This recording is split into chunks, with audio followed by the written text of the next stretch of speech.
सबसे बड़ा गुरु कौन है? गुरु द्रोणाचार्य पांडवों और कौरवों के गुरु थे। उन्हें धनुर्विद्या का ज्ञान देते थे।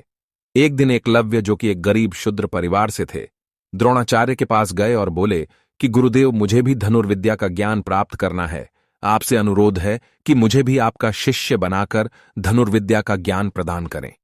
किंतु द्रोणाचार्य ने एकलव्य को अपनी विवशता बताई और कहा कि वे किसी और गुरु से शिक्षा प्राप्त कर लें।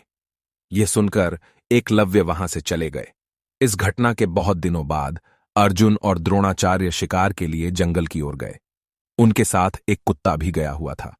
कुत्ता अचानक से दौड़ते हुए एक जगह पर जाकर भौंकने लगा। वह काफी देर तक भौंकता रहा और फिर अचानक ही भौंकना बंद कर दिया। अर्जुन और गुरुदेव को यह कुछ अजीब लगा और वे उस स्थान की ओर बाराच गए जहां से कुत्ते के भौंकने की आवाज आ रही थी। उन्होंने वहां जाकर जो देखा वो एक अविश्वसनीय घटना थी। किसी ने कुत्ते को बिना चोट पहुंचाए उसका मुंह तीरों के माध्यम से बंद कर दिया था और वह चाहकर भी नहीं भौंक सकता था। यह देखकर द्रोणाचार्य चौंक गए और सोचने लगे कि इतनी कुशलता से तीर चलाने का ज्ञान तो मैंने मेरे प्रिय शिष्य अर्जुन को भी नहीं दिया है, और न ही ऐसे भेदने वाला ज्ञान मेरे अलावा यहां कोई जानता है। तो फिर ऐसी अविश्वसनीय घटना घटी कैसे? तभी सामने से एकलव्य अपने हाथ में तीर कमान पकड़ डीडीढे आ रहा था। ये देखकर तो गुरुदेव और भी चौंक गए। द्रोणाचार्य ने एकलव्य से पूछा, बेटा, तुमने ये सब कैसे कर दिखाया?